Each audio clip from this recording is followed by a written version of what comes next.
Mrs. Veronica, aka Vero, was a fishmongeress, meaning a fish seller. She was married to a fisherman, and her husband resided in a riverside, and he normally came home twice or thrice in a month. Mrs. Vero had four hardworking sons. Her firstborn was 25 years, secondborn 22 years, third 13, and the lastborn was just 11 years. Mrs. Vero was desperate to have a female child, and whenever she gave birth to a female child, that child must certainly die right away. She lost three female children within a couple of years. Because of that, she developed a serious hatred on those her four sons. She maltreated them like slaves, especially the junior ones that are still premature. If she had any little problem or misunderstanding with the boys, she wouldn't mind using cutlass, knives, bottles, or any harmful objects on those junior ones. After she used those harmful objects on them, she would be saying, "If you want to die, die, I don't care." But if it's the senior son that's too big for her to beat, she will place a deadly curse on them, and she will say, "As you go on the road, may you never come back to this house alive. You will be involved in motor accident, and they will carry your corpse to this house. Or sometimes you shall suffer till you die. Come and bet, I will bury you in this life." And you'll be saying that in public, and their house was situated in a busy area where people were passing to and fro to go to market and works. Because of her unpleasant attitude, her senior sons found it extremely difficult to reside in the roof with her because it was not comfortable for them at all. These boys were extremely hardworking, respectful, submissive, humble, caring, and responsible. Like the second son, there is absolutely nothing that he cannot cook. He even cooked more than the mom. Even his mom and dad testified to that. And there was no house chores they couldn't do. They were even more hardworking than some girls and neighbors, always admiring them badly. But their mother hated them with so much passion because she didn't have a female child, and people detested her because of how she treated those boys. In spite of all the maltreatment, those boys still loved her, so much that they always stood by her and fought anyone who insulted her. Even when she was extremely sick, they were the ones that took her to the hospital because their dad was not around, as they could not reach him at that moment. They took good care of her in the hospital, and people in the hospital, including nurses and doctors, became super amazed, and they paid their hospital bills. They bought all the medicine that the doctor recommended for her with their hard-earned money. When she got well, people told her, "Madam, God just bless you with amazing and extraordinary boys," and she will smile fakely. When they discharged her and she got home, she told them that if they combine four of them together, there can never be like one girl to her, that assuming she had the opportunity to sacrifice or exchange all of them to one girl, that she could have done it straight away, that they are completely worthless and useless, and that she regretted having all of them. And those boys didn't even care what she said, and they didn't discuss it with anyone, not even their dad. They tolerated her badly behaved attitude. Mrs. Vero ran helter-skelter and attended all the prophetic churches, did all kinds of rituals, both godly and ungodly, in the name of having a female child. Whenever she prayed in the night, all the neighbors must be heard, and that she's praying and singing. She accused all her neighbors, husband's family, friends, that they were responsible for killing all her female children. She hated all the boys in the area. Whenever they greeted her, she will ask them angrily whether this greeting is by force. They should go and greet their parents, and if they continue to greet her after the warning, she will lay curses on them. The situation was getting out of hand, so all the married women in the area summoned her to advise her and talk to her politely. She eventually insulted all of them by saying that it's because they had female children, or children that they were summoned not to mock her, deliberately for not having female children, that none of them should advise her because she's not in the same category with them, and she want them badly never to summon or call her for anything. She left them rudely and angrily. Her husband came back to spend time with them. The neighbors summoned him to warn him about his wife, that they've been overlooking everything because of the respect they had for him, or else they could have sued her to court. And her husband was as calm as cucumber. The neighbors told him that his wife has been accusing them of killing all her female children. And then her husband apologized and promised to address her. When her husband was trying to warn her from accusing the neighbors for killing when her husband tried to warn her from accusing the neighbors for killing their female children, and that they will eventually have a female child when the time was right, she should be patient and prayerful, even if they don't have a female child, that God has blessed them with amazing hardworking and responsible boys that is 100% okay with. Mrs. Vero became as mad as hen, and she began to raise her voice heavily at him, called him and his family all sort of negative names. It was really getting out of hand, and her husband couldn't control his temper anymore, and they started fighting around 11 p.m. And then the junior son started crying and shouting, "Daddy, leave mommy alone." And they ran to their neighbor's house and knocked on their door. "Please, sir, please, ma, come to my mother's rescue." It's been one of the same neighbor that she accused and abused that came and rescued her from her husband's hand. Senior ones were not around. They had walked away when their parents started quarreling because they knew that it was definitely going to lead to fighting. One day, her first son impregnated one lady accidentally, and he was panic-stricken to disclose it to his mother because of her unpleasant behavior. So he kept it a secret from her. It was the girl's mom that went to ask his mother whether she's aware that her daughter had gotten pregnant for his first son. She responded no. She was extremely happy when she told the woman to bring the girl to that she will take care of her. Thereafter, they brought the girl over and she treated her like a queen. Hopefully, she will give birth to a girl. She took care of the girl and it became the talk of the town. People were super amazed on how she treated the girl. She turned her junior sons to slaves for the girl. People gradually started liking her because of how she treated the girl politely. But no one knew the reason for her doing so. They all thought that she had turned a new leaf after the fight with her husband. Few months later, the girl gave birth to a cute baby boy. Mrs. Vero turned against the girl and the innocent baby badly. The girl and her baby became her worst enemy simply because she didn't give birth to a girl. She gave them serious troubles. They called her witch and wizard. She said the girl always attacked her in her dreams, and the innocent boy always cried in her dream and disturbed her very badly. That she couldn't reside under the same roof with demons. When it was raining cat and dog, she threw their belongings outside. She troubled them every now and then. The innocent baby died weeks after his birth because he didn't have peace of mind at all. Everyday quarrel, day and night quarrel. He quarreled, so the innocent baby had to go and rest because he was not properly welcome. After the baby passed away, the mother of the girl came and carried her daughter before Mrs. Berry would kill her. The death of the little baby became the talk of the town, and people accused her of killing an innocent baby. So the first son called his mother's elder sister and explained everything bitterly to her. A week later, Mrs. Vero's elder sister, who was based in the city, came and took her to one of the church in the city. When she got there, she took her to one powerful pastor. Pastor asked her, "Madam, what is your problem?" She responded that she has four sons and she had been fasting and praying badly to have a female child, but her request has not been granted. And whenever she gave birth to a female child, that child must die in a strange way. Pastor held her hands and started praying.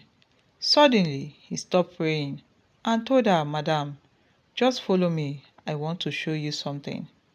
They got to the church hall, and she saw a very wealthy and successful man and women wallowing on the ground, crying and praying badly. Pastor asked the man in the presence of Mrs. Vero, "Sir, what is your problem that you are rolling on the ground, weeping and crying?"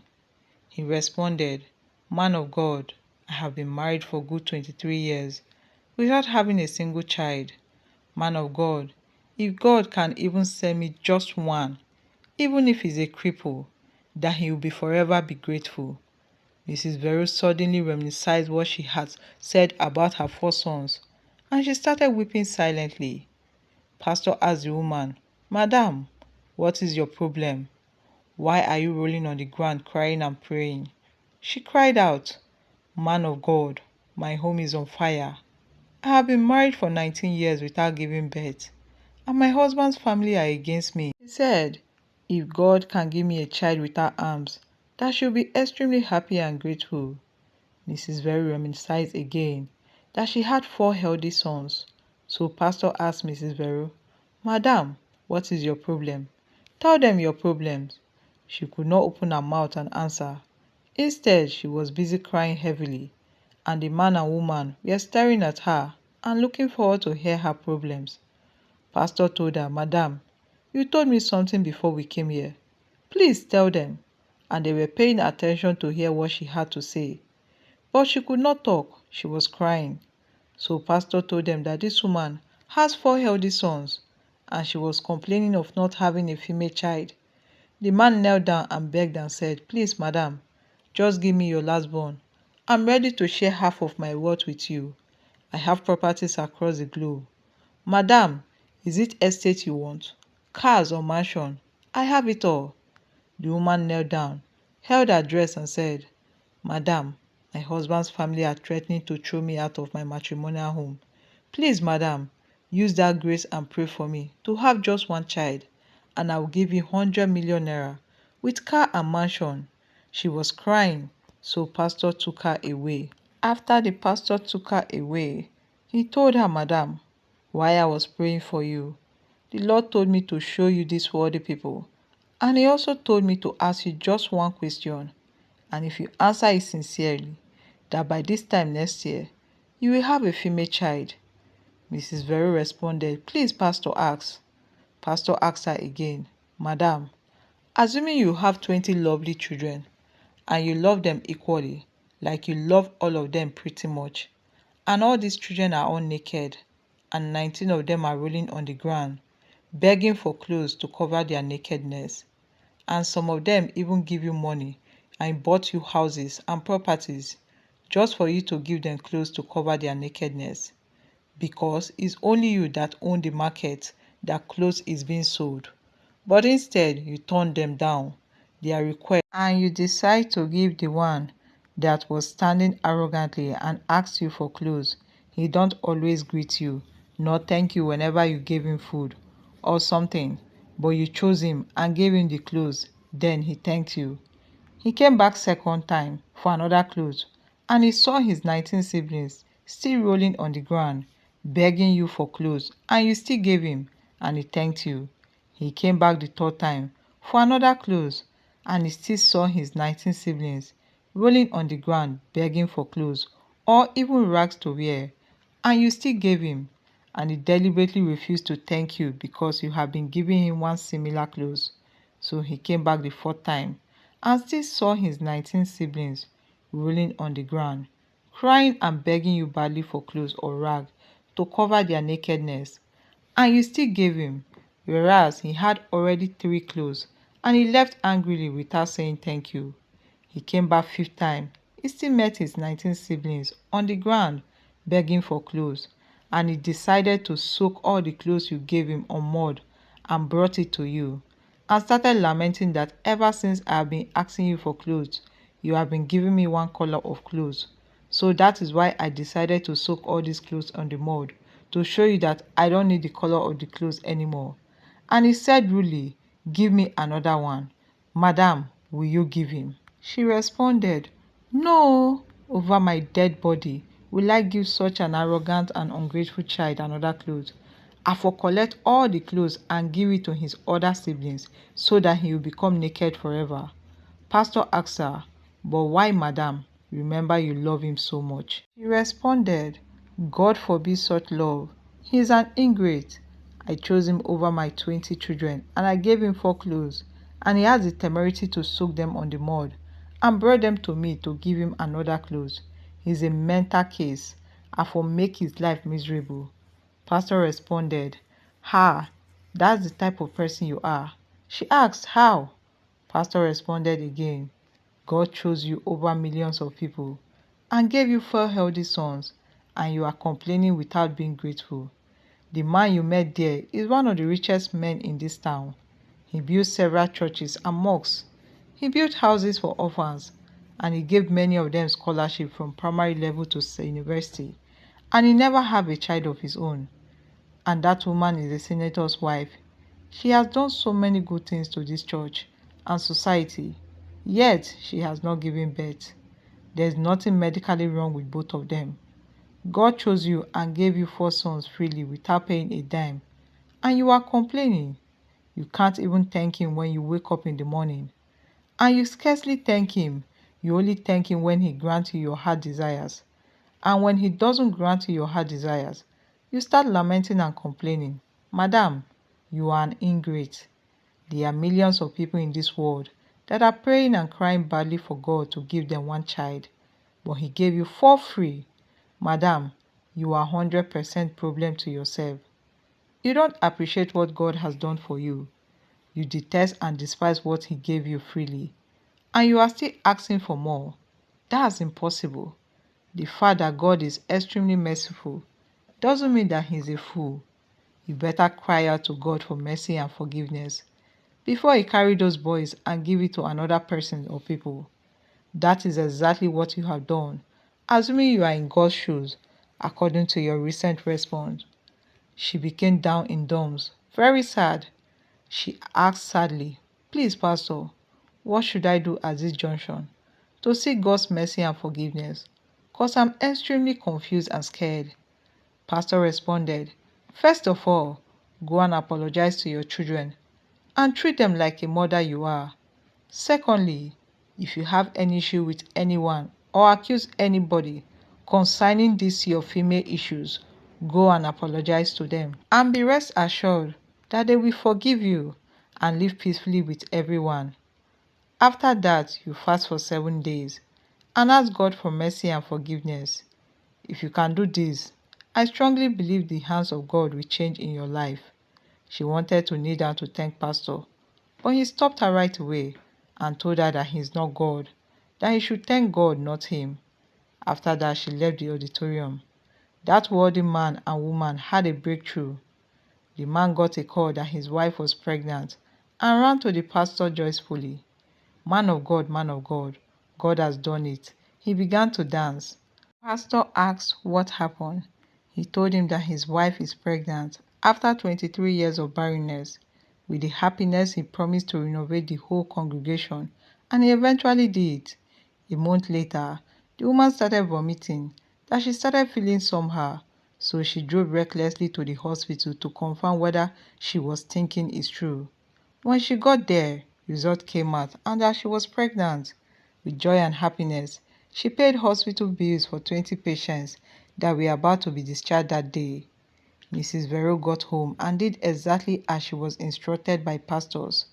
Everyone were extremely happy that she had turned a new leaf. 9 months later, something happened coincidentally. That wealthy man's wife gave birth to a triplet, two boys and a girl. The same week, that woman gave birth to a triplet also, two girls and a boy. Their children's naming ceremony and dedication became one in town and went as viral as COVID-19 in the nation. 4 months later, Mrs. Vero finally gave birth to a healthy baby girl. Eventually, her first son got married to that girl he impregnated, and Mrs. Vero became everyone's favorite, and they lived blissfully.